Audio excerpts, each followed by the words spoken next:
welcome. I see we have some people already here. Feel free. A webinar is less interactive than a regular Zoom meeting, but please feel free to chat it up, say hello, how you doing, introduce yourself, what years you were in the band, anything like that, what sections you're in. Feel free to chat it on up while you're here. The chat room should get going.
Gustavo Martinazzi, are the goose of the current ad staff. Nice to see you here. You are always one of the first people whenever we have our regular Zooms, and here you are already. It's awesome.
Dave K, thank you again for doing that. I think we're going to be doing that also with the on the marching band's Facebook page. We'll be doing a lot going live here once our ad staff is here. There, look, John Leonard, looks like you're here. Welcome. You're on our distinguished panel. Talk amongst yourselves. All talk amongst yourselves. Get some music playing here.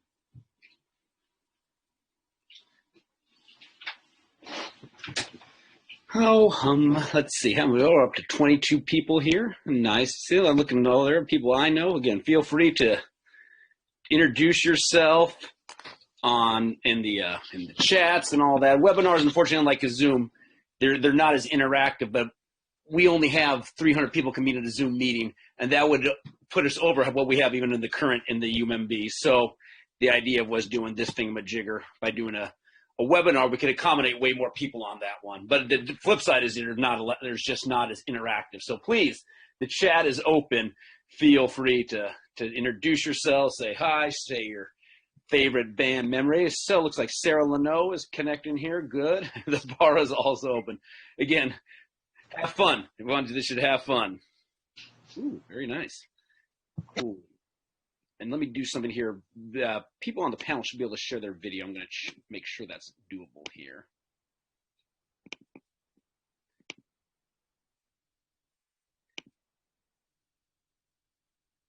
Allow panelists to start video. There, good. So JL and Sarah Leno. There, I see you, JL. There we go. Perfect. Again, hi, Sarah. We're learning this. That was a question I had to IT earlier today, but unfortunately, some of the stuff here, it doesn't share your setting. So if I said it when I practice that, but then have to redo it again. So there, good. So we're there. We made it happen. Yeah, but that's the difference between a regular Zoom meeting. You wouldn't have to do that, but again, a regular Zoom meeting only allows 300 people in total, and that I knew. I'm just going to assume it's just the three of us. Yeah, there you go. I'm liking your you got your Rock Chalk Jayhawk right behind you, JL too. Very nice. Sarah Leno. Yeah, feel free in the chat to introduce yourselves to each other, and also we have some of our panel already here. John Leonard, member of the band Hall of Fame, chiming in from. Are you in Lawrence proper, or are you outside of Lawrence? No, I am right in the Lawrence. In Lawrence, Kansas, where he's getting a doctorate of musical arts. I see we have Matt Sipek here in the chat. Hello, Sipek. I know you know JL and Sarah Leno well. And Sarah Leno joining us. Sarah is graduated in May 2014, correct, Sarah? That's correct, yep. Awesome. I'll do a formal introduction of you when we get everyone here. But it's just nice seeing you. Are you up in New Hampshire right now, Sarah? I am. It's a really nice day up here today. Yeah, it's a gorgeous day today. Absolutely gorgeous in New England. How's the weather in Kansas, JL? 80 and sunny. 80 and sunny. All right. Cool. Let's see. Yes. If you're joining us again, please feel free to chat. We can't see all the screens because this is just the nature of a webinar, allowed to accommodate more people. But the chat is open. If you want to introduce yourself, what year you're in the bands, what section you're in. If you're a current student, great. See, Emily Saunders is here. Genevieve Shepard, formerly of the Tubes, here. All is looking down is pretty cool. Seen names I know and sons I don't know. Michelle Daly, recently of the Clagod. Rebecca Freed, who is before my time, but I've gotten to know Rebecca Freed pretty well through different things. So nice to see you, Rebecca. And of course, Basil is here. Abby Banks, current member of the band. Nice to see you here. So cool. So nice to have everyone. There's a Q&A function, but I don't know how it works. I'm not sure how I actually ask the question itself. There's no open questions. Host can only see, well, how do you actually ask the question? I don't know. Learning this together. I guess we can just use the chat for that. Closed chat, not a chance.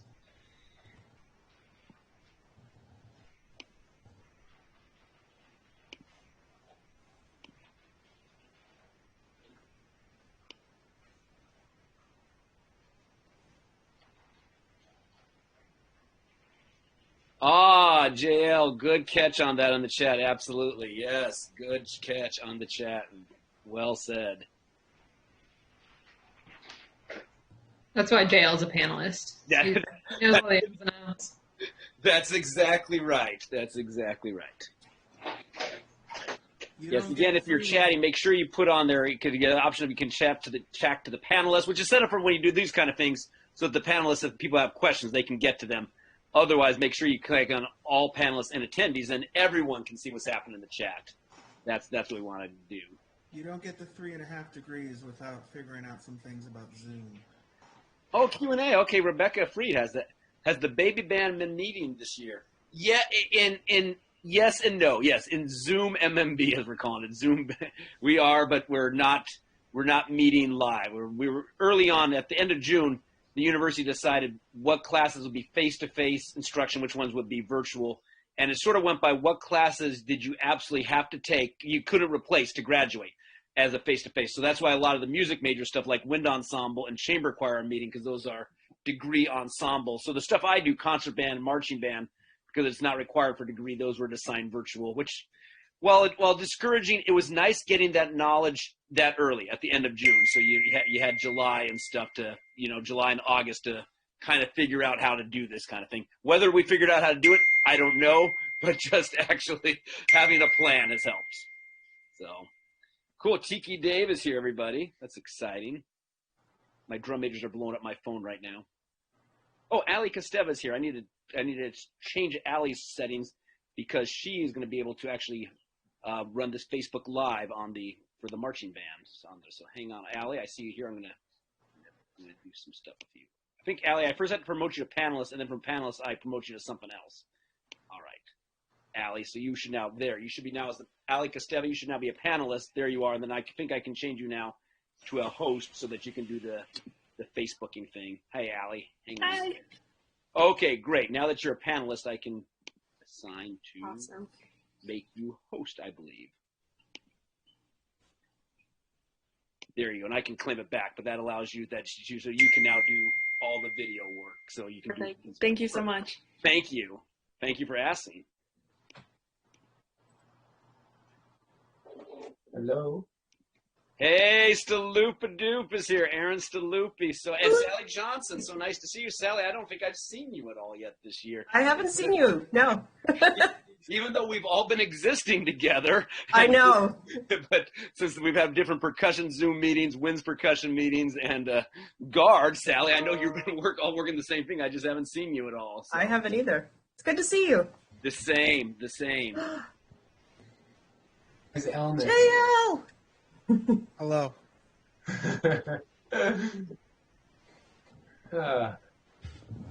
Can people hear me better now? I'll just eat the microphone. Thanks, somebody. Like Augustus Galloop.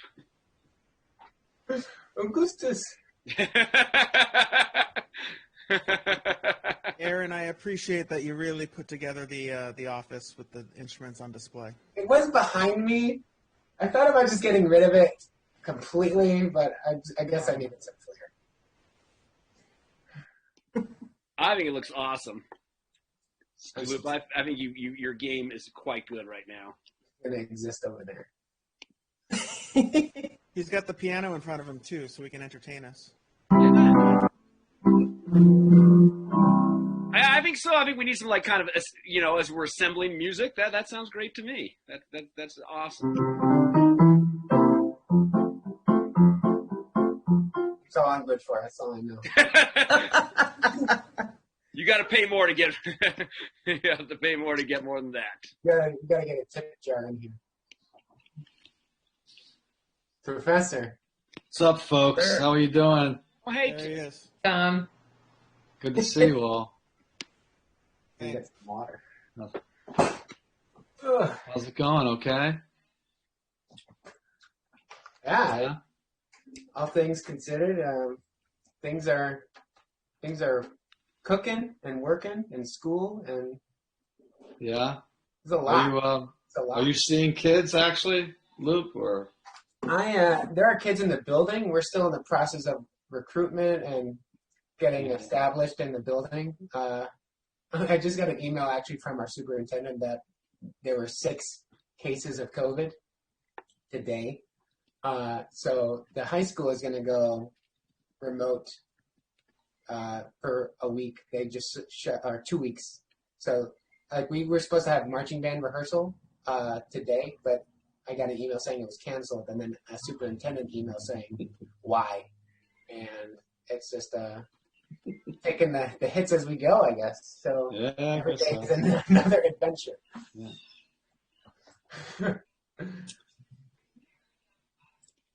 Professor, and I was wearing that vest earlier today when I went in to do wind ensemble today. Were you? Yeah, but wore that same. Yeah, it's the old style. Yeah. Logo, whatever. you want to call it. Before powers that be decided to.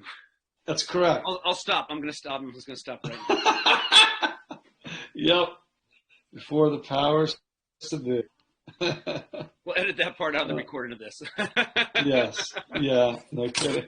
But. Okay, so you are recording. That means we have to. I got to watch what I say. JL, man. Oh. Yeah, today was the first time I've worn a tie. I wore a tie, and to do a little bit of wind ensemble. It was the first time I've worn a tie probably since March whatever the last day that we had concert band, so March 13th or whatever it is. First time I put on a tie. Oh, Dan Carroll is actually in Cuyahoga Falls. Did it help, Tim? Was that? Did the tie help? Well, it didn't really improve the conducting. I can tell you that. It did not improve the conducting. What we got for that? Melissa Hobbs asking, Oh, boy. are you using Zoom for the baby band? Yes, we are. We have 3 different Zoom meetings regularly scheduled. We have one for the winds, one for the guard, and one for the percussion. I guess the pros have their own meeting too. And then sometimes we'll put everyone together occasionally for bigger sessions like this. But the problem is, like, when we put Zoom has a 300-person limit on it. So whenever we're going to put the whole band together, we have to do a form like this called a webinar, which is less how should I put it? Interactive. Like, for example, the only people you can see on screen are the people that are listed as panelists. But it's just the nature of how we're dealing with having this many people here. Again, if you're chatting, which we highly recommend you, please make sure on the chat you put to all panelists and attendees. Otherwise, you're just chatting at the 5 panelists. You're just chatting at me and Tom Hannum, which we love to hear. We love chatting with you. But if you'd like for everyone to see it, make sure you put to all panelists and attendees. Thank you so much. Multitasking. You're asking me to multitask. That could be, dude, huh? Yes. It's a heavy assignment, Tim. Indeed. That's why I'm here, Tom. Oh, good. So you can answer under my name, I guess. Oh, my God. I will direct all responses to Sally. So this would be to all panelists and attendees if we just want to throw a shout out. Yeah, absolutely. Otherwise, what you get is it just goes, it's seen only by us versus if it's all panelists and attendees, then everyone will see your chat.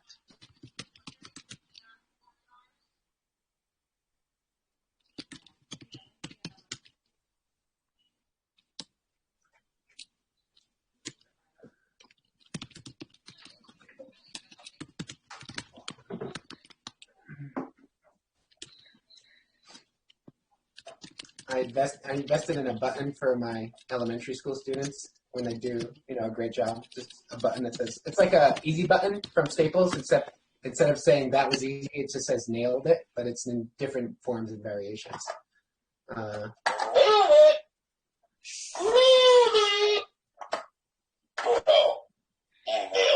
Yeah, so this is what keeps me excited and alive.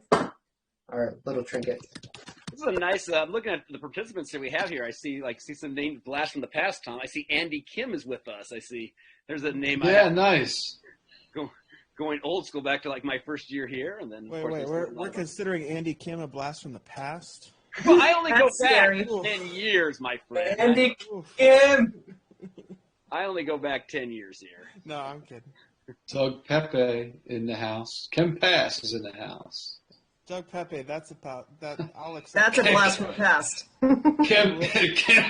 Kim's asking, is she sure I can drive that computer? It's an old computer. That's my only hope. All right, everybody. It is 4:40 band time. As we say, band time, best time. I need to do one thing here before we get started. Let's see if I can promote someone to the panelist. Let's see if I might do that. Hang on just a second, and we will get started. Oh, there we go. Participants.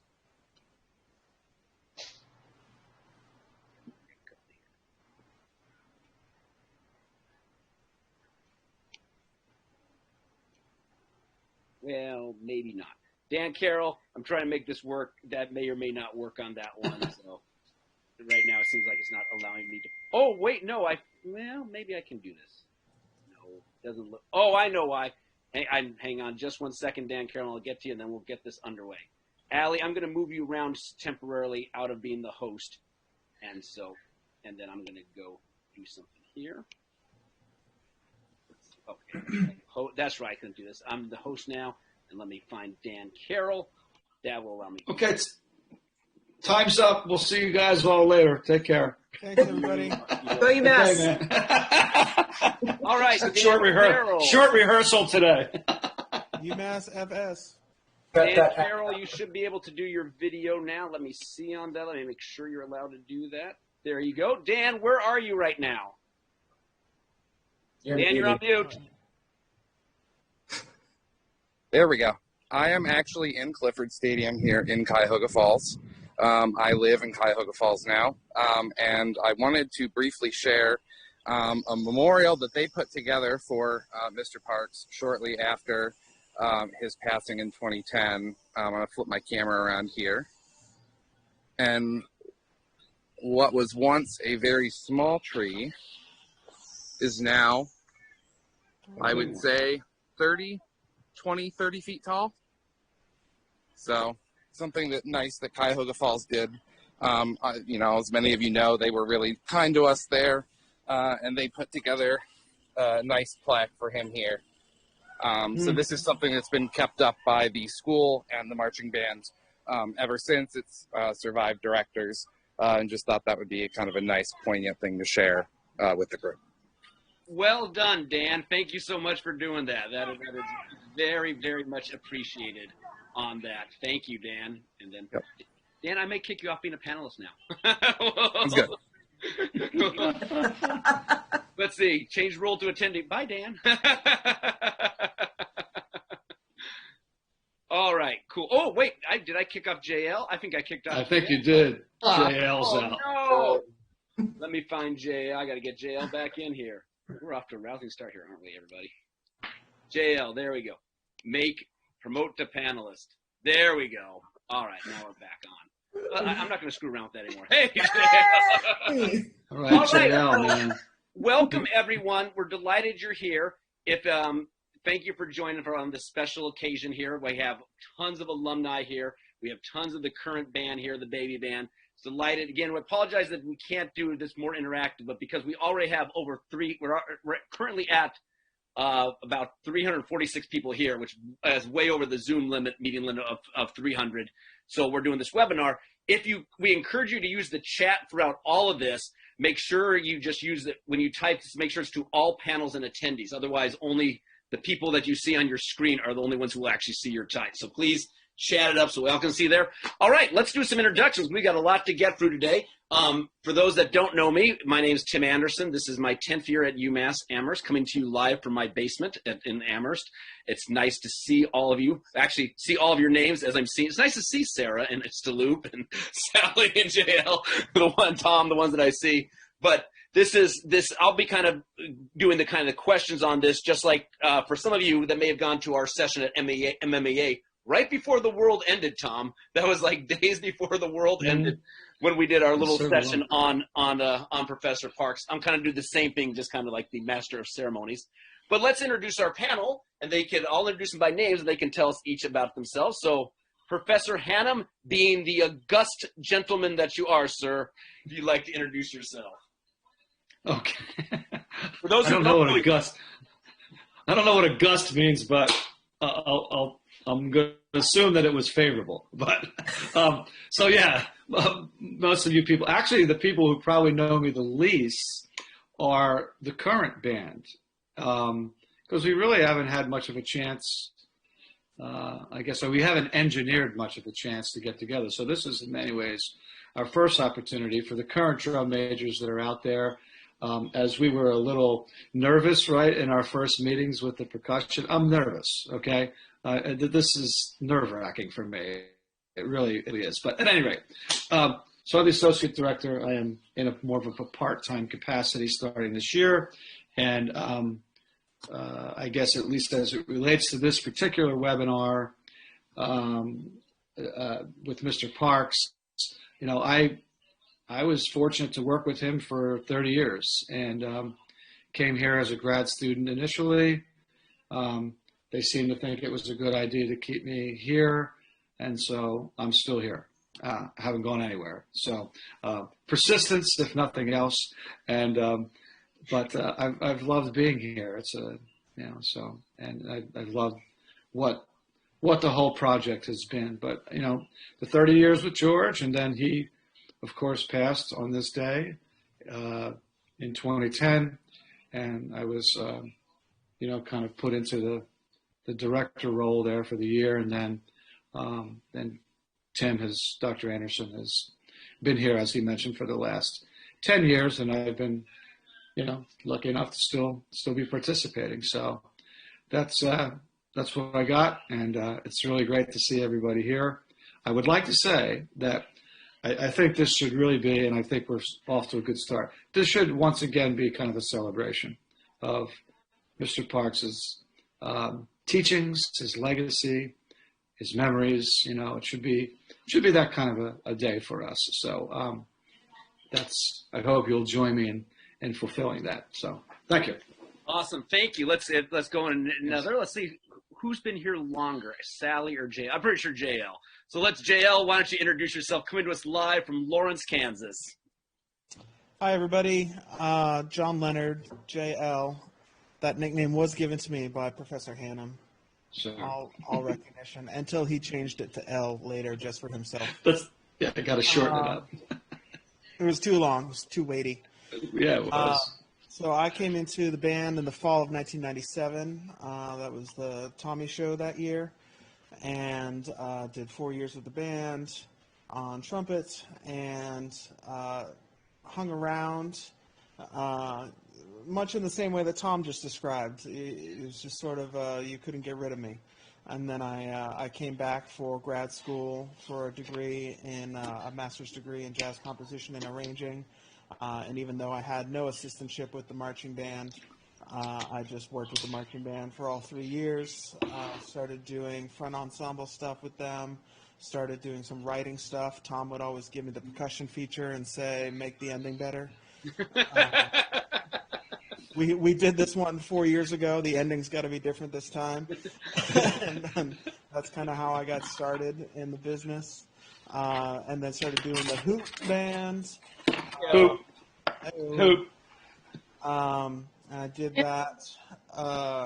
There we go in the chat. Thanks, everybody. And did that for 4 years. And was really starting to do more and more writing for the band, and have continued to do writing since then, even though I moved out of New England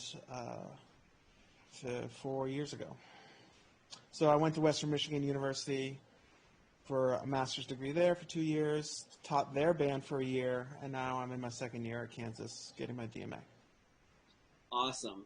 Thank you, JL. Sally Johnson, why don't you introduce yourself to everybody? Hi, everyone. My name is Sally Johnson, and I joined the band in 2001. But my first year at UMass was fall 2000, and I had never experienced marching band at all in high school. My high school didn't have one, and I'd never seen anything like it before. So my first football game at UMass, I was just completely blown away. And as luck would have it, I lived right next to the cymbal line section leader, and she said, you should come try out for tech class in the spring 2001 semester. I said, okay, I've never played any instrument before, so this ought to be fun. So I went to tech class, and I remember my first day, I went up to Tom's office in Grinnell, and he said to go put on a pair of cymbals and start playing. I had no idea what I was doing, but I kind of figured it out. I was in the drum line and the cymbal line from 2001, which was also the Tommy show. We did it 4 years later. We also went to BOA that fall.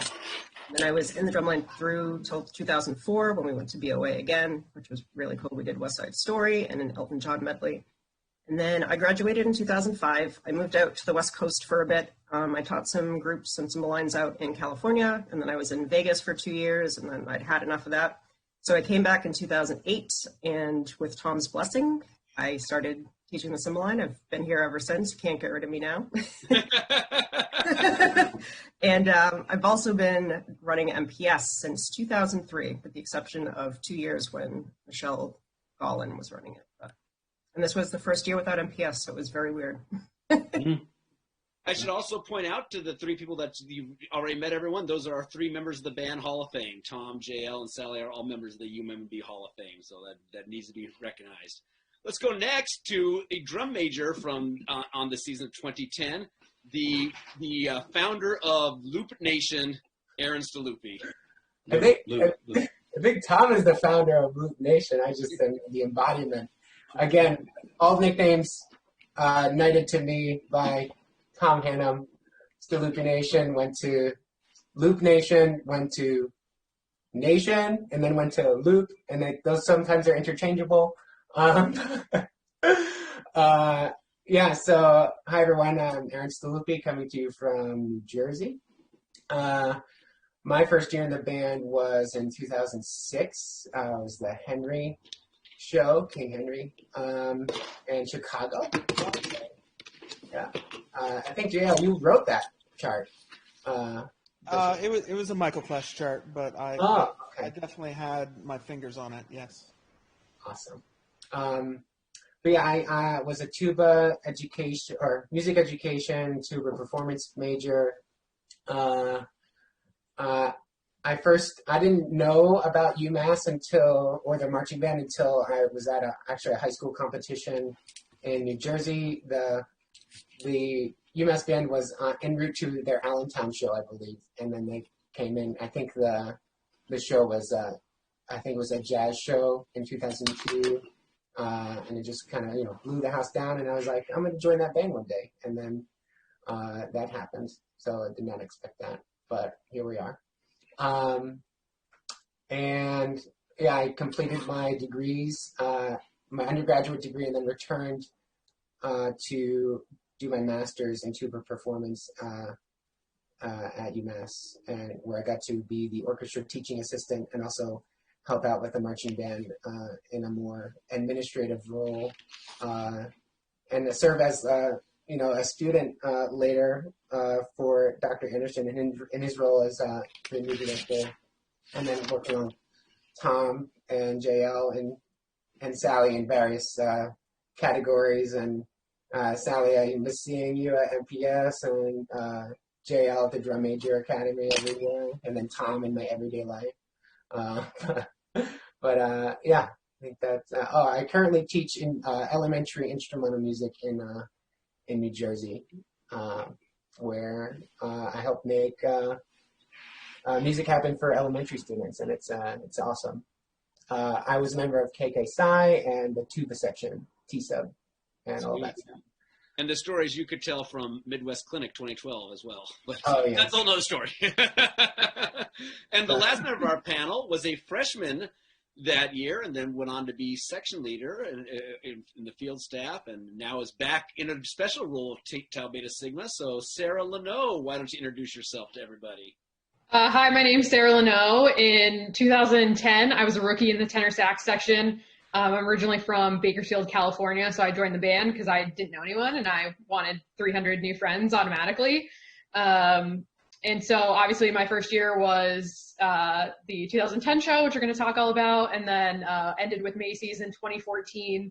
I currently work as the marketing and promotions manager for the New Hampshire Fisher Cats minor league baseball team, coming to you from my kitchen, Northfield, New Hampshire. If anyone has dinner recommendations, let me know. I'll pop back there. But I currently am the sponsor of the Delta Delta chapter of TBS at UMass, just starting this semester. So I'm very excited to be a part of this. Well, Sarah, I'm gonna grill some veal rib chops after we're done here, so I don't know if people know that I do some grilling and with barbecue tongs. I don't know if that secret's out or not. All right, so thank you to our panel, and okay, everyone had a good night. We'll see you later. All right, so as Professor, for those that watch Seinfeld, as Costanza said, you got to leave on a high note. So, but as Professor Hannum said, this is going to be a celebration. He and I had a long talk this afternoon. We were originally talking about going to show you maybe the last video of My Way from Cuyahoga Falls, and Mr. Hannum and I had a little talk about that and said, you can check that on YouTube, but it's pretty emotional. We just felt like we want to make this more of a celebration, so we won't be showing that today. If you want to see it, it's on YouTube, and I would encourage you. But we're gonna do a lot more of just kind of celebrating. So we're gonna watch halftime show of Michigan, which is a great occasion. We're gonna watch the giant alumni band from homecoming of that year. So we're gonna try to keep this positive, and as well as going back through history.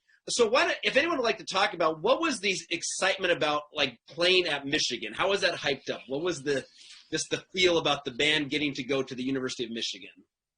Any of my panel would like to talk to that? Well, I would jump in. I hope I'm not stealing anybody's information, but Michigan served as, in many ways, the lineage for the band program here at UMass. Dr. Jenkins was from there.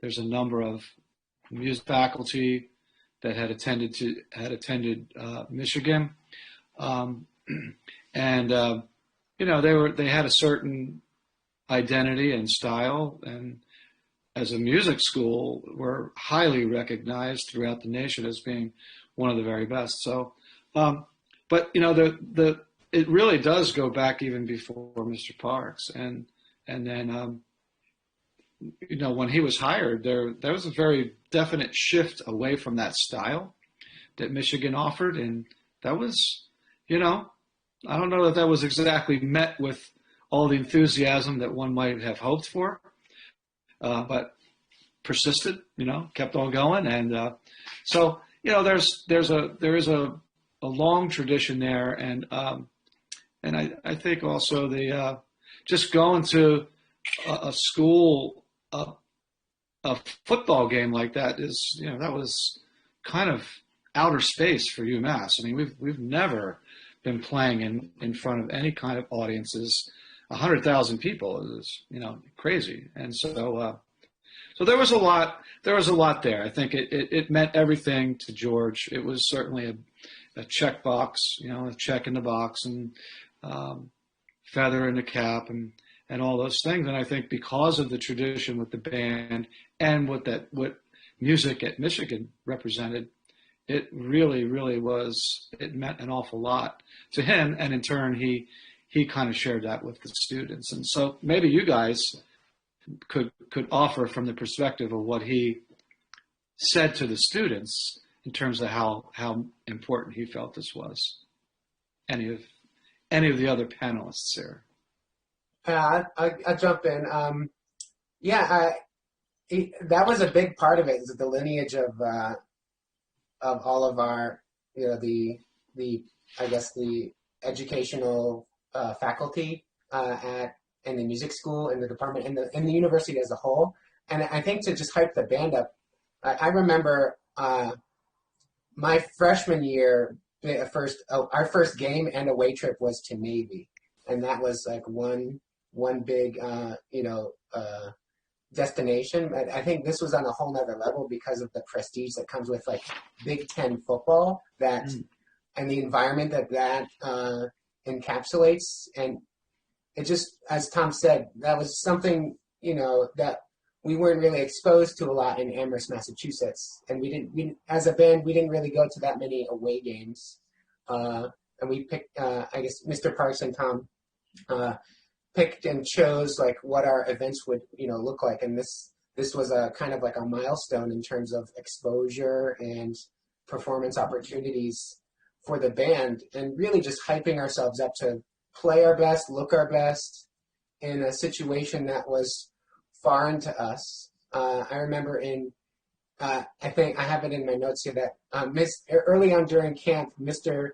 Parks got wind of that the Michigan show, or some of their tunes were Lady Gaga, like Paparazzi and all that stuff, and he had us prepare some stand tunes with Lady Gaga, and that was just like his competitive signs, like, oh, we're gonna play some of the stuff that they're playing, but we're gonna do it better. Not that but that was just not better, but in the sense of just like kind of showing up with ready to play. So it ignited a fire underneath the band to just show up in a way that we didn't really have exposure to previously. I just feel like it was an opportunity the size of which he'd never seen presented to him before.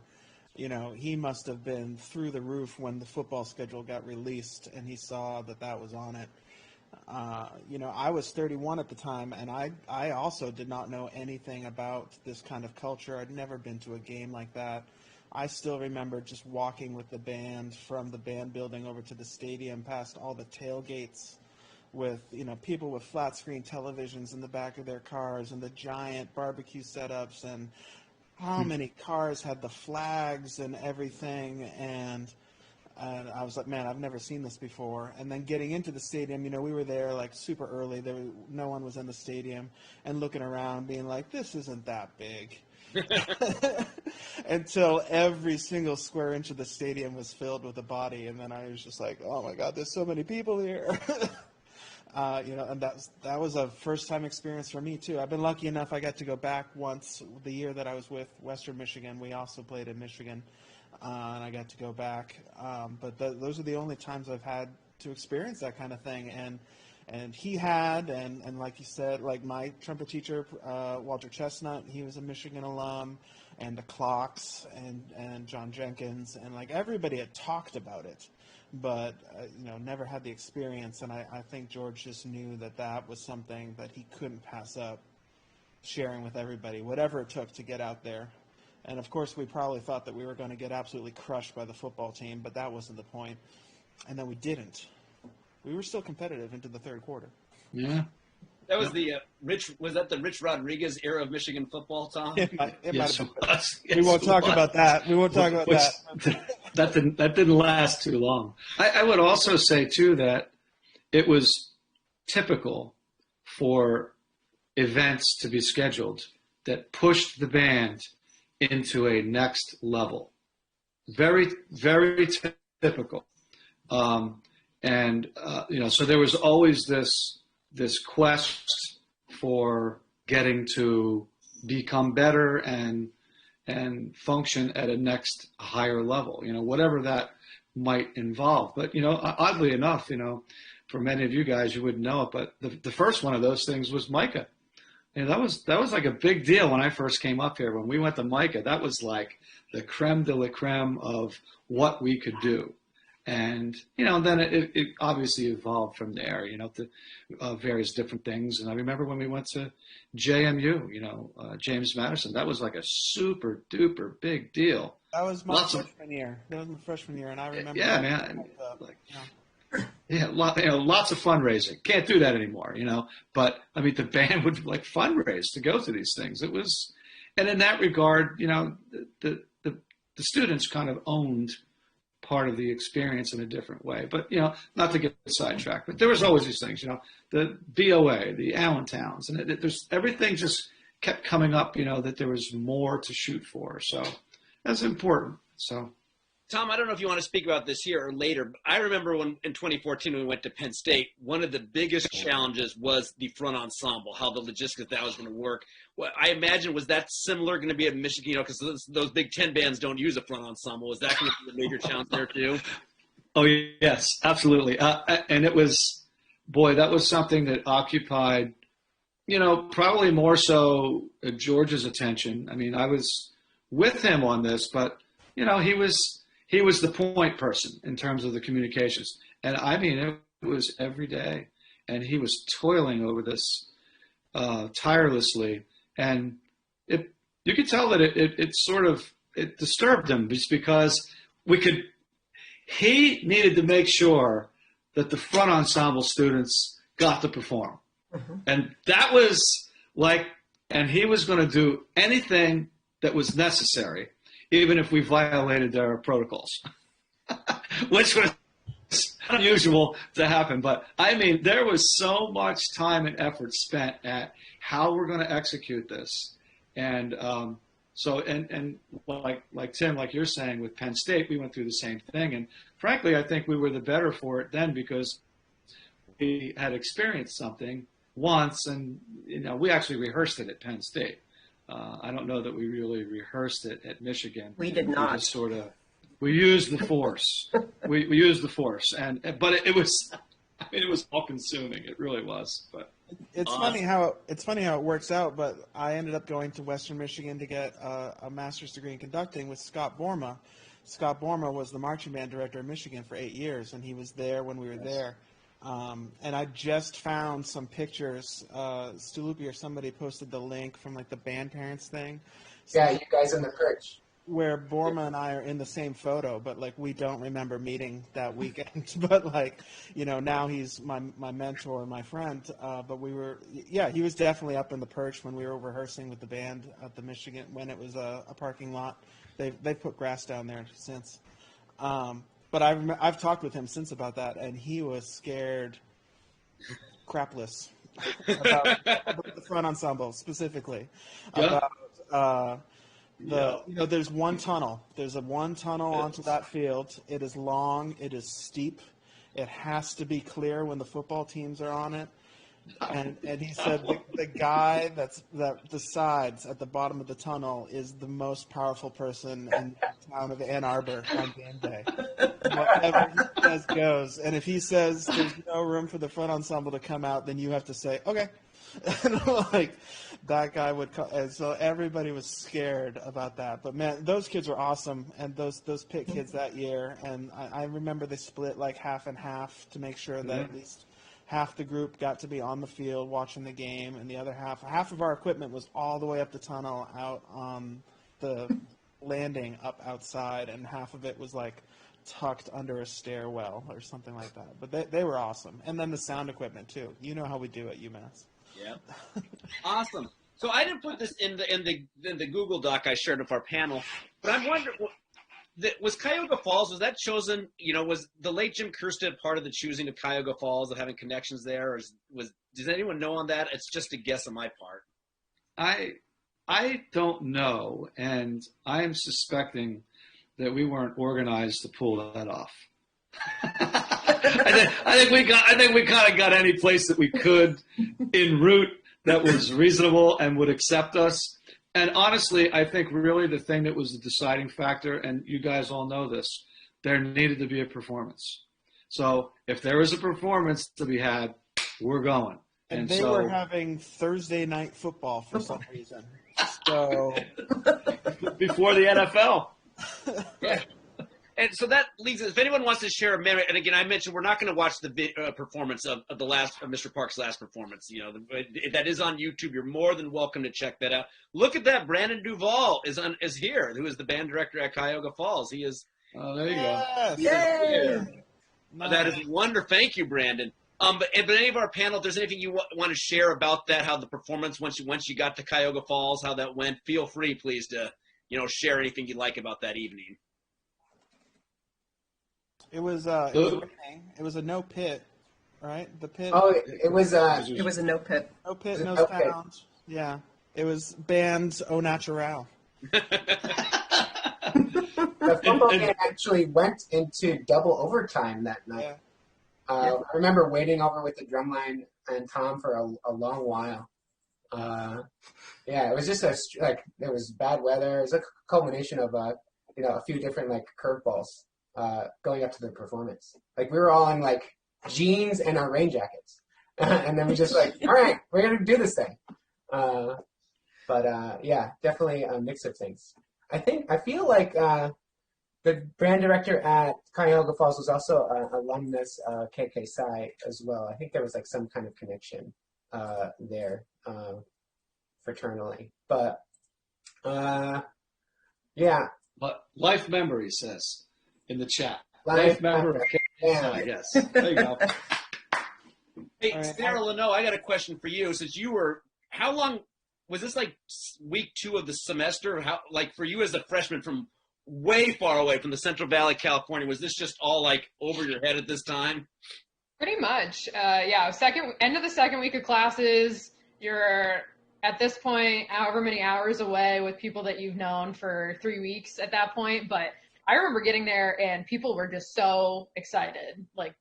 I'm sure the double overtime had a lot to do with it, but people were really pumped that we were there, and everyone, I think, probably with the waiting too and being on the bus for so long, was just super jazzed up. From NSO through band camp, we had a football game before we went on the trip. It was just Michigan. We're going, and to finally be on the trip was just really exciting. Awesome. Of course, I don't know the geography of Ohio well. I know the Toledo area of Ohio tends to be more Michigan. I don't know if Cuyahoga Falls is that Buckeye country, and if it is, I imagine they probably were big fans of you guys going to play Michigan the next day. I remember George getting up in the stands saying that they could all agree on one thing, and that's that Michigan should lose the next day. And he taught them all the Go UMass chant. Yes. He made them all learn the chant because under the premise that they all wanted Michigan to lose the next Yeah, day. that would be the best for everybody. Awesome. Thank you. I remember. I do remember Mr. Parks because the previous week we were getting ready to like Madonna was the halftime show performance, and we were trying to just like really amp that up for the Michigan show halftime. And I just get being me, I just get like antsy and nervous, and in the drill actually the percussion, the drum line is like very fairly separated from the rest of the band, and it caused some phasing, which got me on edge. And I remember having a phone call with Tom and Michael Klesch like the previous week about a cowbell incident that happened within the band, if you guys can recall that whole situation. Yeah. But I remember getting, right before I got on the podium to conduct Madonna, Mr. Parks came up to me and very offhandedly, and he just said it like very genuinely, which I didn't really think of at the time. He just said, now it's just blanking on me. He said, Having fun. yes, thank you. Having fun is just as important as all the other stuff that we do. You can paraphrase that however else you want to, but I feel like that is applicable in like every way and walk of life. Making sure that what you're doing and that there is some passion in that. And he had one start thought where he's like, if you don't love what you're doing, do what you love, or vice versa. But I remember him specifically telling me that right before I got on the podium to conduct that piece, because I think he could sense that in me, that I was tentative because I was a little shaken up by the cowbell incident of 2010. It's a 20. Was quite the incident. 2010. It was like, ooh, I remember. And Loop, is it under investigation? I mean, is it? I remember Tom having Tom usually has his own powwow with the drumline after Mr. Parks rallies the troops, and I remember Tom, talking to the drumline in the pit about the cowbell being a very dangerous weapon.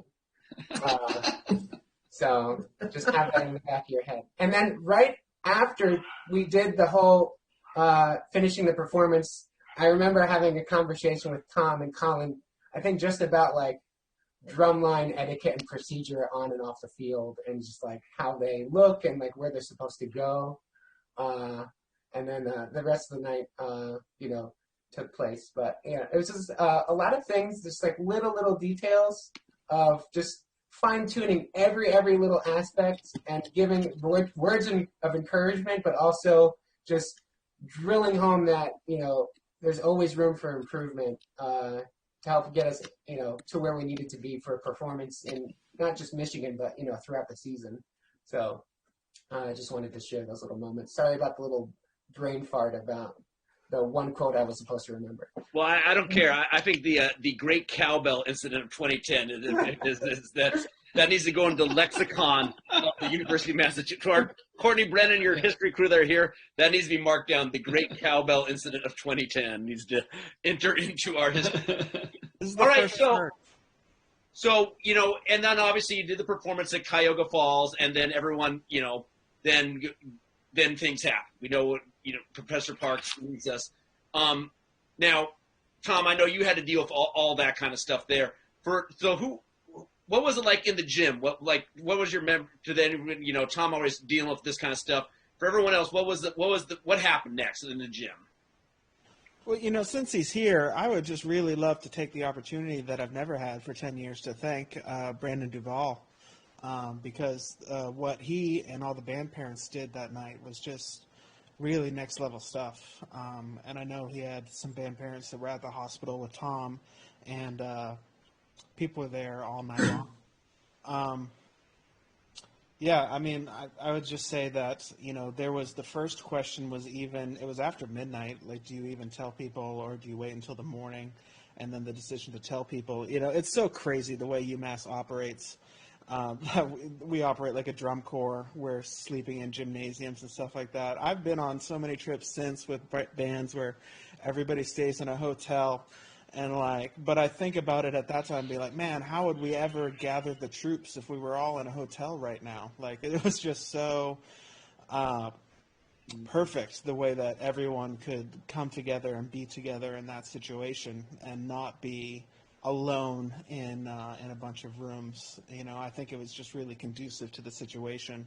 And you know, a lot of people moved into the cafeteria. A lot of people went outside. Some people went out to the field, and it just the facilities that we were in just sort of worked for the moment. I think that we had what we had. And then, you know, people eventually realized, well, I do have to sleep. There is tomorrow, and tomorrow's going to be long. And the next day after that. Sally, you haven't really said to Sally, what was your memory of that, like when the announcement was made that night? Well, we found out a little bit, obviously, before the band did. After the performance, I remember Tom's son, William, was on the trip with us, and he came up to me and he goes, my dad said to come find you. Someone's in trouble, and they fell down. So he told me to come find you. So I went inside with William. The staff went to the library, which is where we were spending the night. And from there, we just kind of all went to these really awesome showers. They had like the best showers at this high school. Seriously, it was amazing. And then one by one, when we were coming back from the showers, the news kind of trickled through. Tom had spoken to one of the staff members. I don't really remember who it was that was in the gym. JL, do you remember who found out first?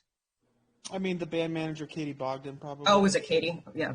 Katie. So we just kind of, you know, sat around and were like, well, how do we tell them now? And that night is probably one of the longest nights I remember having. We didn't sleep that night. The staff didn't. We sat around the table. You know, Tom was, you know, trying to get a hold of the chancellor and find out, what do you do in this situation? You're, you know, hundreds of miles away from campus with students. I mean, is there a protocol for if the person in charge passes away? I mean, you know, so we kind of went back and forth. What would George want us to do? Would he want us to go on? You know, we've got all these kids, some of which have only been here for 2 weeks. And this is their first, you know, college experience. It's, you know, traumatizing. So it was, like JL said, we were in the best possible housing situation with that. It allowed people to circle up in the gym. I remember Grace Walter in the pit started humming My Way, and just people just, you know, took care of each other like Tom always tells us to do. Thank you, It Sally. was a very rough, long night. I can imagine. I remember Colin McNutt a lot too. Was very involved, and I remember some of the things that he said. You know, comparing our situation to a drum corps that's out on the road. You know, a drum corps could have as many people working the kitchen truck as we had staff total, and would be, you know, 150 kids, not 350 kids, and you know, we were just not situated to easily handle what was going on. And also, like, a drum corps is filled with kids that knew that they were signing up for a summer of isolation and being alone, but a lot of the freshmen and whatnot that would be in the band, some of them, it could have been like their first big trip ever, you know, or their first experience of loss like this ever. And, you know, we just didn't have this wealth of 30 staff or anything like that to go on. But I mean, everybody, Tom. I was just going to say, what we did have was, as the band still does have, we had exceptional student leadership. Yes. Exceptional student leadership. You know, you mentioned Katie Boggs, and she was a strong gal, and was instrumental. But you know, we went through what we went through that evening, and you know, tragic. But the next day, people, I mean, they're on point. It was like there's jobs to do. This is what we have to do in order for the Minuteman Band to operate, to function, and to deliver. And that's what happened. The student leadership was absolutely inspirational. And, you know, to those people, thank you. And, you know, it seems like every band, man, like the ad staff, the drum majors, the band manager, they just keep outdoing what was in a sense before them, and I say that in a good way, because they too are inspired by the people that are leading them. So they want to do a great job. And man, I can't say enough about the student leaders though. Was really remarkable, really remarkable. But that's what we have that a drum corps doesn't have. Yeah, yeah. And the events immediately after the game, I remember receiving news about Mr. Parks, and I went and told my drum major team. So it was myself, John Mange, Bonnie Harper, now Bonnie Blakely, and Sean Donnelly. Sean Donnelly was like the kind of like the point man, being the most experienced of all of us by 1 year. But in the collectiveness of all of our experiences and our predecessors, you know, it was so amazing to me how I could just go tell them a bit of information, and then Sean Donnelly kind of gathered up the band, gave them instruction, and told them what to carry out. And then the rest of the band, the ad staff, and the whole administration team just kind of took it away from there. So I echo Tom's sentiment about all of the moving parts of all of that.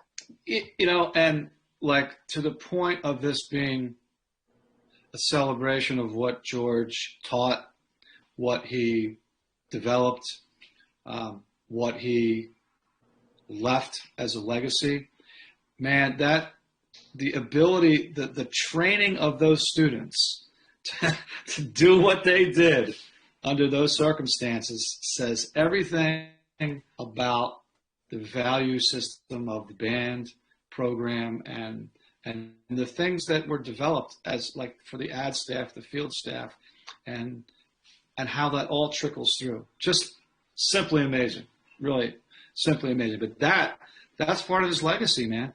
That's he worked really hard at trying to develop and cultivate that side, that component, I guess. And we still, to this day, as I'm sure Dr. Anderson would attest to, we are still the beneficiaries of all of that development. And they just, those people just do so much for us. It's really remarkable. So I remember the drumline staff really changed in an instant as well. You know, Alex King on the trip, Jeff Stern in the snare line.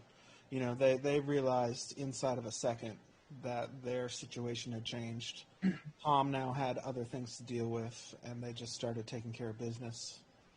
Yeah, I was going to talk about that. I know it was really hard, actually, to have Tom take over the band. And it sounds very selfish to say this, but it was like a double loss for the drumline because we were used to having Tom in front of us all the time, and now he had other priorities and other things to do, and we all understood that, but it was very different for us. I know Colin McNutt really stepped up, and he was amazing that season.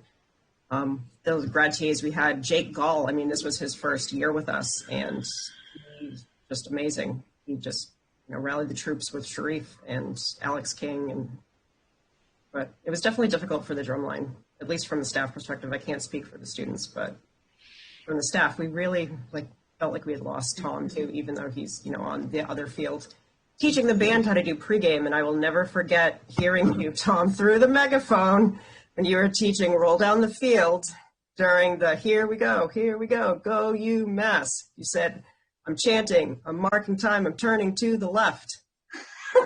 And then go. Dudes, I'm telling you, like that year was, I was a changed individual. And because to me, and for like you guys are nodding your head, yeah, I mean, I'm not typically overtly outgoing in that fashion, and that's what was needed.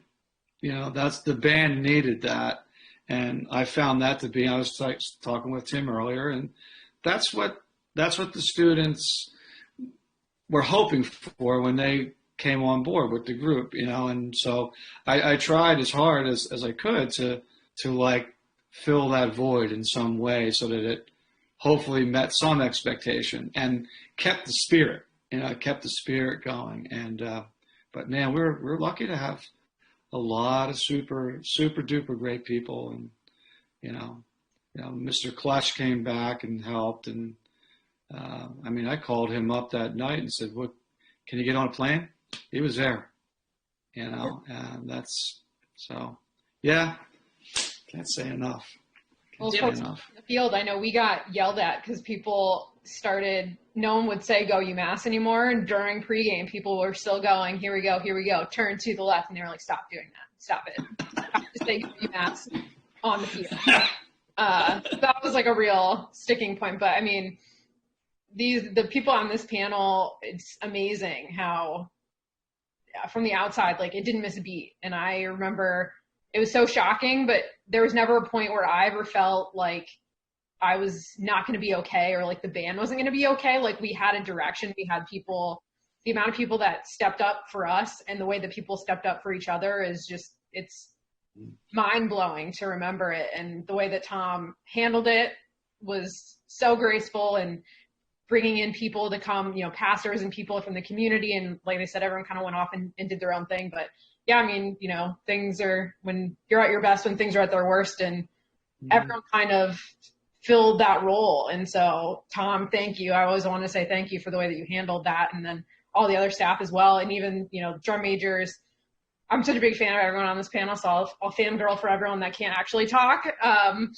But it was the amount of love and care that you felt that I think is the one thing I really remember is, you know, standing in a big circle with everybody. And it was never a question to any of us, you know, kind of at the band level, that we were going to go on. And I'm sure there was a lot of discussion about everything, but when they said we're going, we're like, obviously, like, we'll start walking if we have to, like we were going. So the way is just a textbook way to handle a terrible situation, and really turn it into a positive. And, you know, it was great. Thank you, Sarah.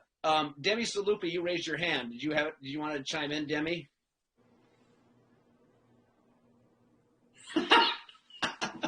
Going once, going twice. Demi? Can we handle two Stalupis? Oh, hey guys, can you hear me? Roommate big Yes, enough for the we two can of hear us. you, Demi. Yeah, no, I just wanted to add to what Sarah was saying. Yeah, no, I definitely felt like we always had to plan to keep going, to, you know, perform in the stadium, and we definitely did not miss a beat with the way everything was handled. I was a sophomore at the time, and even though, like, when we found out the news, everyone was, you know, very upset.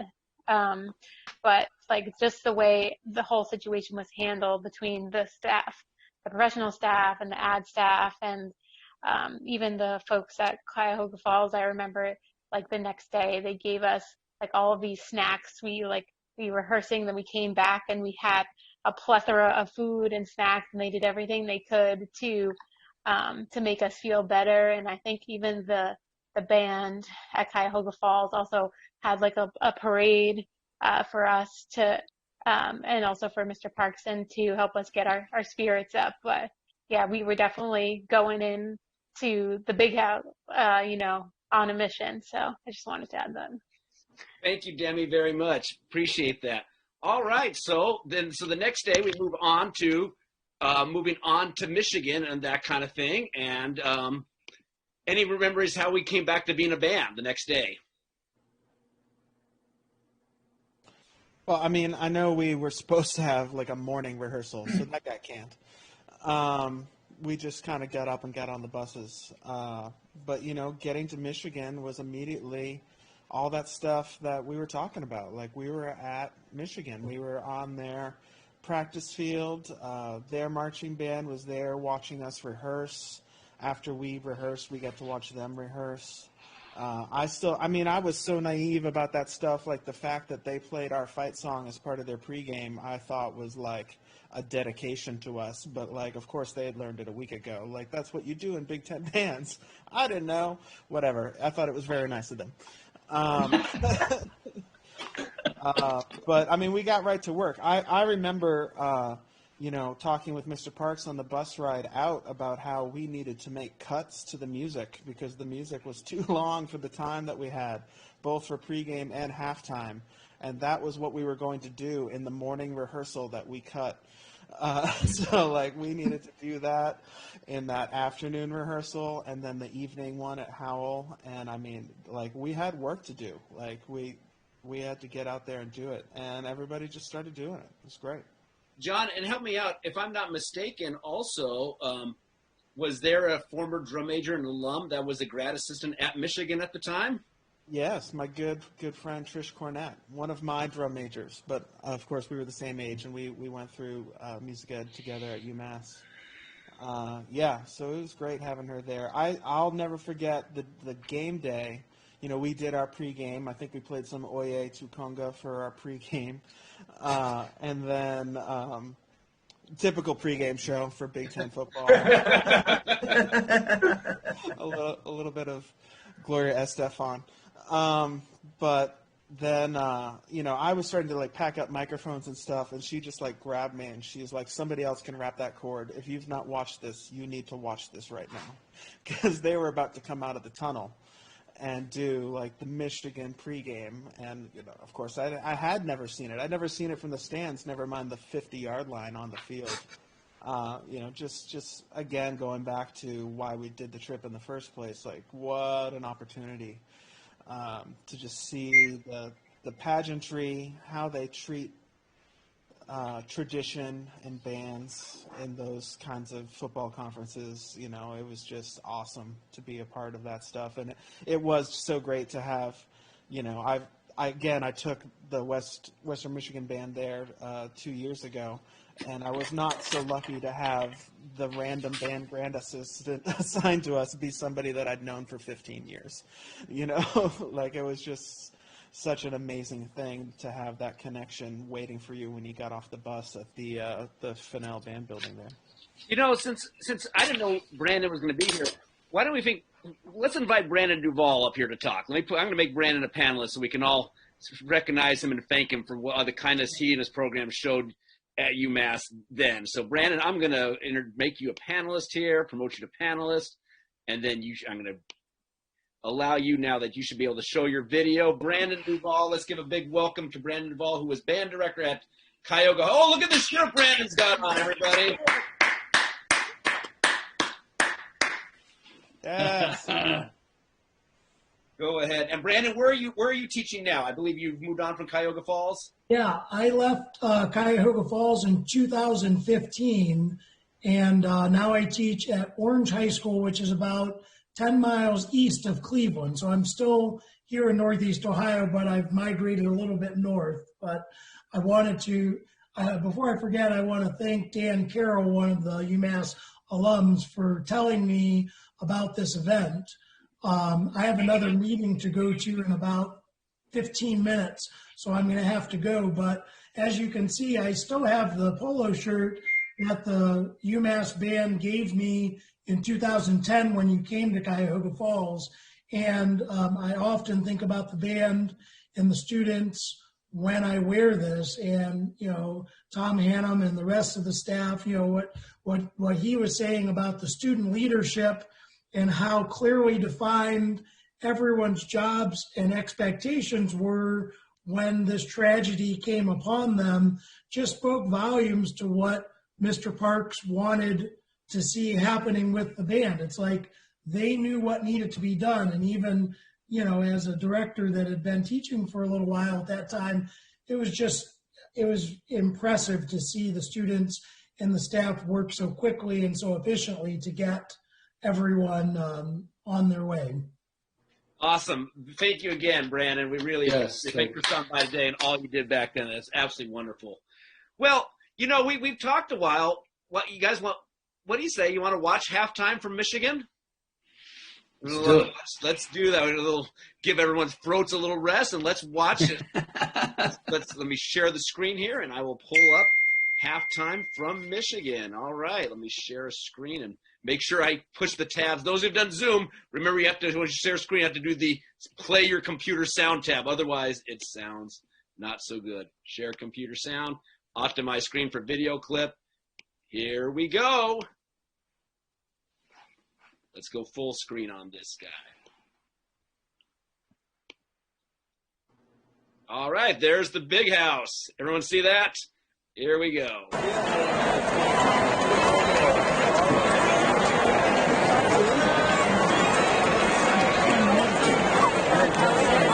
Ladies and gentlemen, the Michigan Marching Band and the University of Massachusetts Band would like to dedicate today's performances to the memory of University of Massachusetts Minuteman Marching Band Director, George Parks.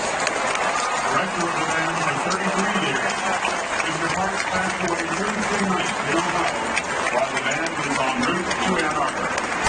Again, our sincerest sympathies to the band, the university, and to his family. Will you welcome, please, the University of Massachusetts Minuteman Marching Band.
who was the high note at the end on the trumpet? Was that Steve Felix or Dan Fleury? Who was that? Yeah. Dan Fleury. That was Dan Fleury. Now, Awesome. funny story. So I used to teach high school band and chorus at Gloucester High School in Massachusetts, and now Dan teaches there. He's the high school band director and chorus director there. But yeah, That's awesome. Who was the sax soloist? Was it Dave Morris or was that somebody else? Was that Dave Morris? Yeah, it's Dave. Dave, yeah. Dave. Yep. Awesome. Hey, Aaron, let's go to Aaron or Sarah, since both of you were on that field performing. Any memories you have of that halftime show, of what that was like, being on the big house? Crazy. I remember I was dancing like so hard that I think I almost threw my back out because I looked around, everyone was doing it. They were, doing the wave, and I think everyone was going all the way to the ground. And, I remember looking up because Stilupi conducted it, and just like seeing him, and you can't really get the feel for just how many people were there. It was just like insane to see all those people. And a lot of tears. UMB teaches you anything, it's how to play and cry at the same time. But yeah, it was just, and all those people that you saw, like there weren't a lot of UMass fans at all. There was a very small section up in the corner. So the ovation that we got from the Michigan fans it was insane. Awesome. Aaron, so were you was that you conducting on that tune? Yeah, that was me. Yeah, I was actually on a phone call with Sean Donnelly right before this. He sent myself and John Mange and Bonnie some texts, and I decided to give Sean a call and just say hi and be and just talk about today and what it meant. And we were actually just speaking about we don't actually remember a lot of being at Michigan in the stadium. We remember, and there are so many details that are so vivid. But yeah, a lot of that has been it comes and goes. And I feel the sense of there was a sense of very heightened nonverbal communication at Michigan, specifically being on the field with everyone and just searching the eyes and emotions of people during the game and on the field. I know that for myself, there was a heightened sense of communication, especially with the drum line, especially with Jeff Stern. He was the center snare at the time. And he starts the kind of the lead into Madonna, the jackun, jigga, jigga, jigga, joon. Did I do the drum speak justice, Tom? Probably not. Oh, yes, you did. Very well, Aaron. Take it on the biggest. No, take it back to the huggy-jiggas. Or the humjiggas. Exactly. Humjiggas. Two different things. Take it back to the humjiggas. I can say also that it's very interesting. JL kind of was pointing this out, about the traditions of the Big Ten bands and, what they're accustomed to. And hey, we were going in there, and what we were delivering was nothing at all like what they were accustomed to. They're pretty much into the, you're in large stadiums, so it's big bands doing full scale, drill formations or patterns, and as you can see from that video, we didn't do a lot of movement. There was a lot of partying, and there was a lot of personality, and that stands in stark contrast to what those people were accustomed to. And I think, it happened when we went to Penn State. Those people dig that stuff, man. There's nothing like feeling something in a performance, and that's a big part of the identity of what the UMass band is about. I think, frankly, for me, it's probably what makes it stand out the most. And it's the feeling that the band generates, and it's contagious not only for the performers, but it's contagious for the audience, and they don't forget it. It is a serious impact that we as an organization have in terms of how we can affect people. It's an amazing gift. It really is. But we're definitely not about the drill formations, but we're definitely about the personality and the enthusiastic communication, of what's going on out there. Awesome. Absolutely awesome. Doesn't matter which football team you want to win either. We're just there to make people feel good. And then they feel it. And then they do. No matter where we go and no matter the situation. I have a quick question to everyone gathered here, not our panel, to everyone gathered here. By using the raise your hand option on your participant screen, I'm curious who all was on this trip. How many people we have here attending today were on the Michigan trip? Go ahead and you can hit the raise your hand. I'm curious, looking at the number skyrocketing over 28, 29. Let's say I'm curious how many people have been on this trip. 30, 31? Cool. Awesome. Great. Well, so then, as we mentioned, that was a close game. That was the Rich Rodriguez era. I believe Denard Robinson was remember him, Tom, the quarterback who didn't lace his shoes up. And I think he played a little bit in the NFL, maybe like as a special teams guy, but it's neither here nor there. But then you get through the game, UMass ended up losing. I think, though, JL, you may remember, I think it was like one touchdown or two. The final score was pretty close. We were up 14 at the time that we were moving to the other side of the stadium to get ready for halftime. And I remember looking at the scoreboard, like, are we up 14 against Michigan right now? And then they scored twice back-to-back in the last 5 minutes of halftime. But we were tied, and I still was excited about that.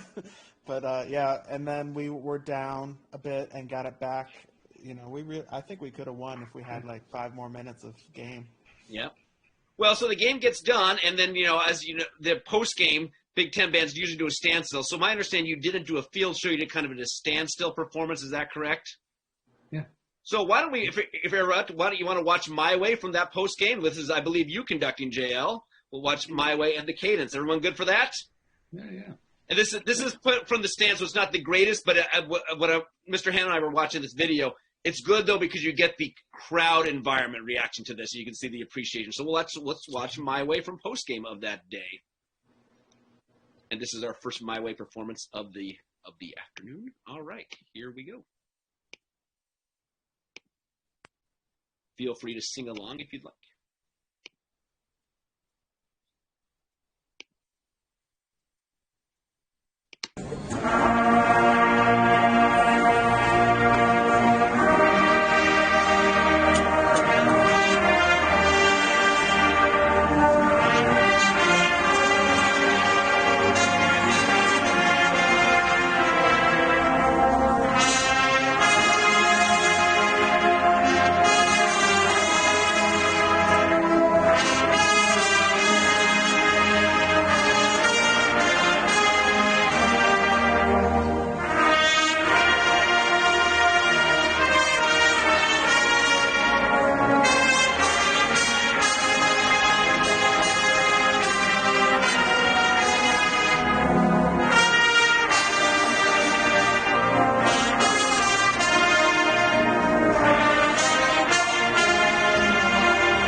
interest of time, we'll continue with that on that one. John, what was that like doing all that at the end? JL? Well, I was definitely happy to take back my mistake from the night before and learn what beat the song starts on. I remember saying, I had written that blog post 5 or 6 years ago that some people read, and I just remember thinking, like, there wasn't a moment that wasn't emblematic of, how difficult it was to step up and do some of the things, like as simple as conducting a song in 4/4, or the day before was the first time that I'd done "How Are Your Feet" and stuff. I was not in the drum major academy, and I know I skipped like elbows or something the first time, and like I've been like thinking about it in the bus ride the whole way. I'm like, I'm gonna get it right. I'm gonna get it right. I'm like that Far Side character with the guy that's got one cymbal missing. Like, this time I won't mess up. This time I won't mess up. So, I was glad that everything had gone as well as it had. I also remember intense eye contact with Mr. Stern in the drum line. Very important to come out the other end of the singing in time. I just remember being, happy that I could help the team. Tom mentioned how he called Michael up, and Michael just came immediately. And we'd done his arrangement of "God Bless America," and Michael conducted that.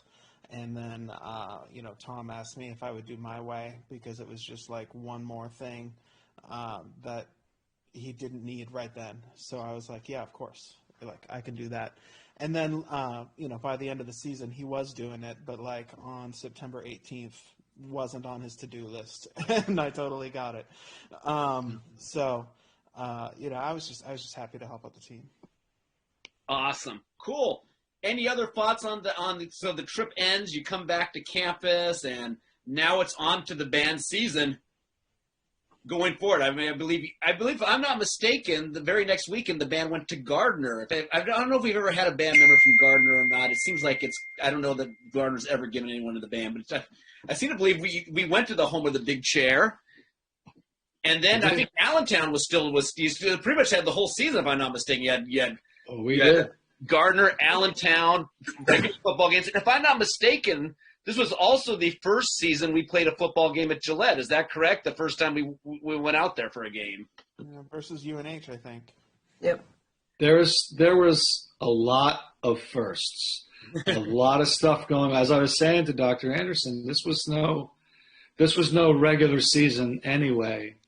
And then, obviously this just kind of threw everything sideways, and we had these massive tributes to George, a couple of them, and everything we did was super significant. I think that's, that everything we did was just super significant, and it was a lot. It really was. There was a lot of sleepless nights, and because it's a lot to live up to, and what, again, I think trying to make sure that we provided something that the students felt was representative of what they remembered and were part of, especially for those upperclassmen, because, they had that experience. They've felt the energy. They've experienced the intensity, and, it was great though. I mean, what an incredible season as it turned out to be, and really, because it's funny. I was watching one of the videos of the band building. I guess the revealing of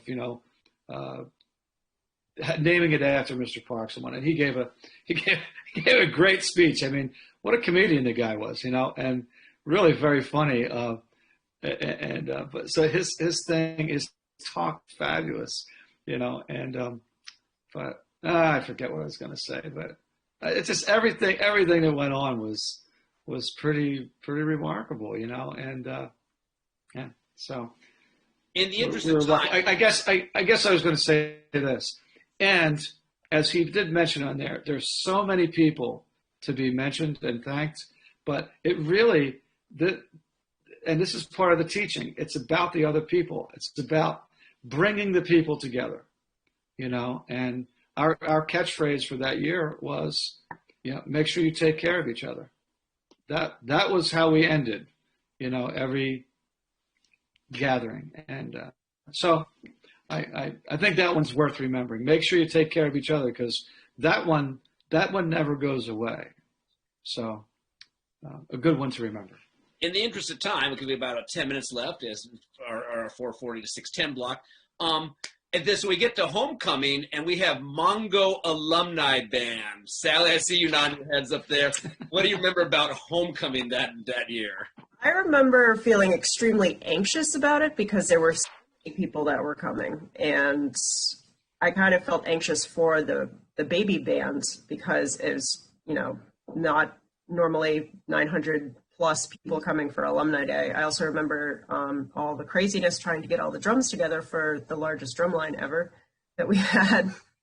But it was a great day. It was just, there were so many people there, so many generations of the band, and it's a great day.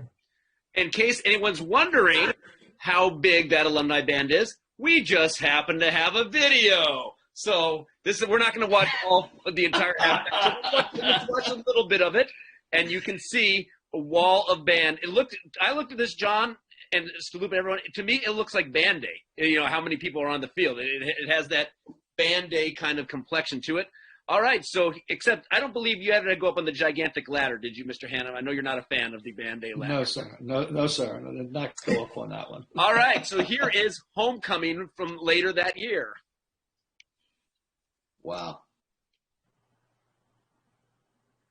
Screen on. Jeez.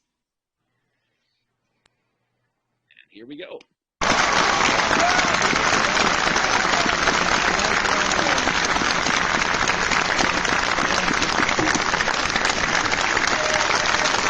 Ladies and gentlemen, please welcome the over 900 alumni who have come from across the nation to be with the Minuteman Marching Band during the day and make this weekend a special and fitting tribute to their beloved director, George Buck, and show that their eyes are filled with pride.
It's all gone now.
Awesome. Blast from the past on that one for homecoming. All right, we have about 5 minutes left. For my distinguished panel, any comments you would like to share? Anything you would like to to impart your lasting memories of this season, of the events of the trip? Feel free. The floor is to every one of our panels. The floor is yours. I remember you had maybe prompted us to say like what of George we take with us the most. I think it would be like Tom was saying, the taking care of each other, but the effect that he had on all the people around him. If you all remember, like the King Ward bus drivers were all like as much moved and were grieving on that trip out there. Like he had made connections with everybody. Like they had been driving for the band and they felt as much in George's inner circle as anybody else, and that was emblematic of how George connected with everybody. So just the way that he lived his life like that, I think was probably the biggest thing that I would take. Thank you, John, and thank you so much for being here, JL. We really appreciate you making the time. From our next, anyone else on the panel would like to share their thoughts on that kind of thing? So, Loop, you look like you're ready to go. There's so much to take from that season in particular that embodied Mr. Parks as a whole. In his reckless abandon and tenacity, like there could have been so many other decisions about that season that in the way that it turned out. But Tom and JL and Sally and Michael and Colin and all of the instructional staff just kept on feeding the band, like giving them an experience to be a part of something greater than themselves. And that just embodied Mr. Parks. He was just relentless about achieving what he wanted to and doing all the things at once and being everywhere at once. And he basically lived out of his car. He would like stop at Wendy's and then drive to marching band tech class in Grinnell and then be there for 2 hours and teach and then go on to another meeting somewhere else. But I'm just so thankful for the opportunities that Mr. Parks had given me and everyone that was involved in his organization. I'm just one person, one avenue of life that he has touched, and it's just amazing to me, like all the people here viewing this video or this live meeting, and then all the people that will come later. Tom mentioned that he's not as connected with all of the freshmen here because he's taken more of a part-time role, but everyone knows who Tom is. Everyone knows who Mr. Parks is. His name is on the building and his legacy lives on, and that goes besides just the name on the building. That just lives on through what this organization represents for everyone. And that we could talk about so many things, but I just wanted to express my gratitude for him and to Tom and to JL, to Sally, to everyone in this panel, to Michael, and Colin and everyone who helped made that season exist and flourish in a way that we may have not expected, but we did our best when things were at their worst. So, I'm going to embarrass. I need to embarrass Staluppi one thing.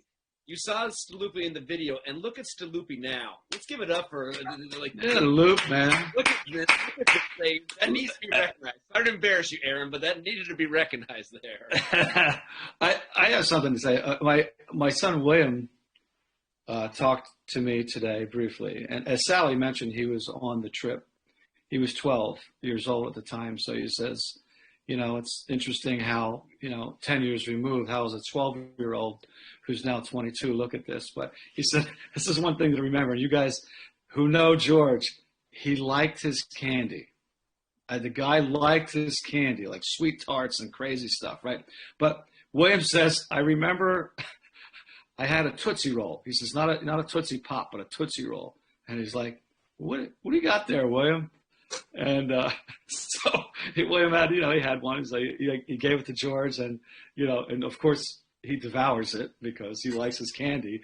And but it's funny, like what people remember. There's a 12-year-old's memory of, give him a treat, So I have to say this though,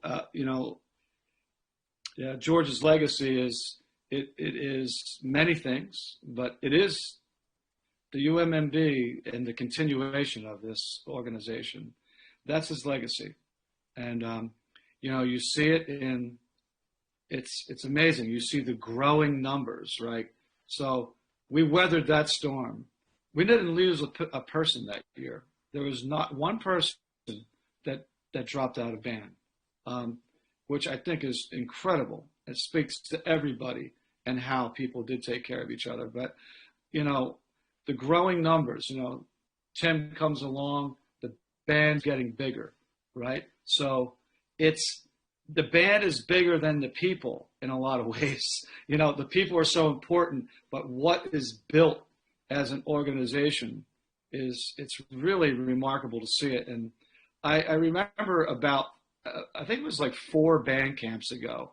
I'm sitting in my office. It's about, I don't know, 5 o'clock at night or whatever. The band's maybe doing dinner break, blah, blah, blah. And right on the lawn, right outside the band building, in between whatever used to be the old police station.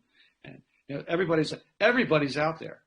And they're like dancing around, and it's like 400 people. And I'm sitting there I'm in my office by myself, and just tending whatever. And I looked out there and I just went, I felt this thing as just like, this is really, absolutely, this is amazing. And this is his legacy. In his absence, this would grow and prosper and continue on. And I picked the phone up and I called Gene Parks and I said, I wish you could see what I'm looking at outside the window, because this is what he taught everybody. And it's just really, really remarkable. And, yeah, we faced a great challenge that year. I think, honestly, we're facing another one right now. But we didn't lose anybody, right? We did not lose people. And that's my message to the people, the current band. We need you, and we're in good hands. And this band is now your legacy. So you need to stay here and be part of this so that the future generations can look back and go, look what these guys did when the pandemic happened, and we have to stay together. So whatever. To me, I just wanted to kind of bring it into the present a little bit with the current group of people that we have, and Dr. Anderson's leadership and like what he's doing, and the drum majors and the field staff and people. It's awesome. So kudos to you, and keep up the great work. It's really, really inspiring. So awesome. I know we're a little over time, so if any of the current students need to leave, that's understood. I wanted to do one more thing, actually 2 more things.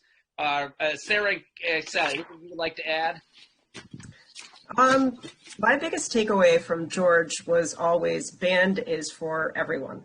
There is a place for everyone in the band. That's how I look about how teaching Symboline students, if people are kind of on the fence, oh, I don't want to do it. No, you should do it. Because Tom and George believed in me even when I didn't even think I could do it, but they kept me going. And just to quote George from when we went to BOA in 2001, if you ever get the chance to sit it out or dance, make sure you dance. Thank you, Sally. Sarah, anything you'd like to add? Just briefly, so now we're running out of time. I always felt kind of like an imposter because I only had him as a band director for 3 weeks, but I mean, those 3 weeks were life-changing. And I think that when he passed, you believe in Santa, you don't believe in Santa, you become Santa, and everyone really took on that role. So for people that never met him, or people like me that only had him for a brief time, he definitely lives on through everyone that you see on this panel, current students, people that he touched, that, from the coach bus drivers to everybody, university people across the country, really. So him, and I'm just so incredibly thankful that I got the gift of being in the band.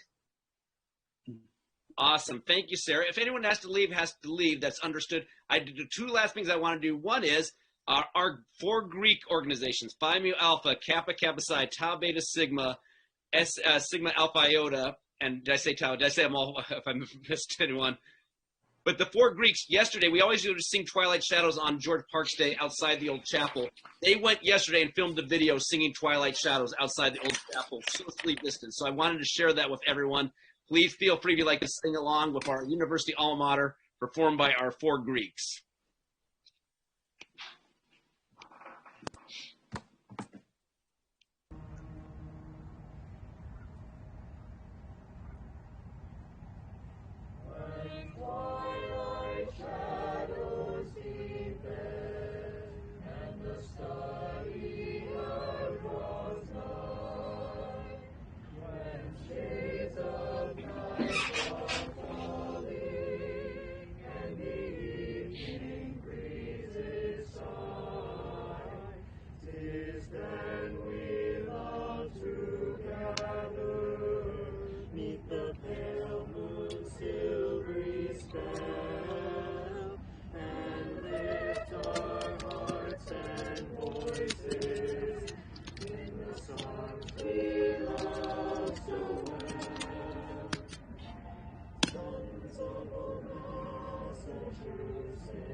Thank you to everyone in the 4 Greek organizations. Thank you. And that is current drum major Victoria Lee conducting.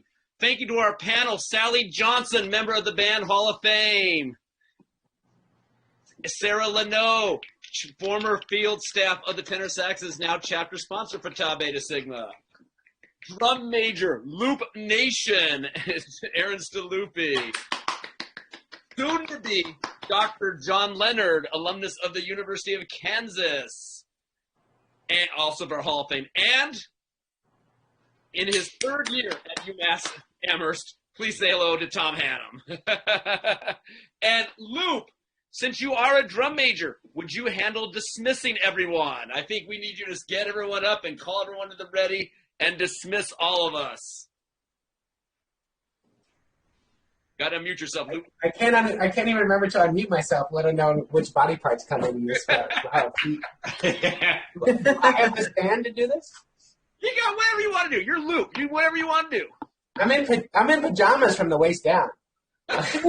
Everybody? Okay, do I just go? Yeah, just go ahead. Ready. How are your feet? Together. Chest, shoulders, back, elbow, frozen. No. See? I told Stomach.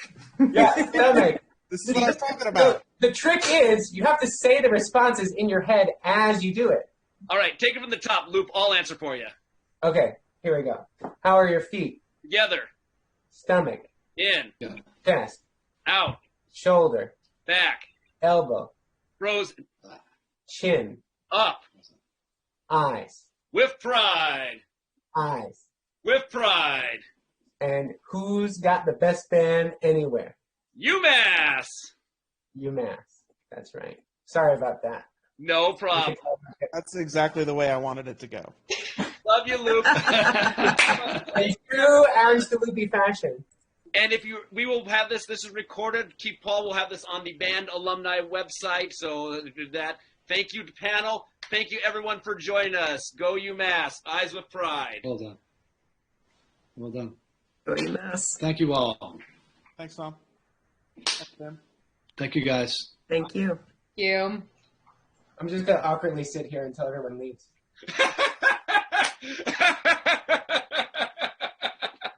And on that note, see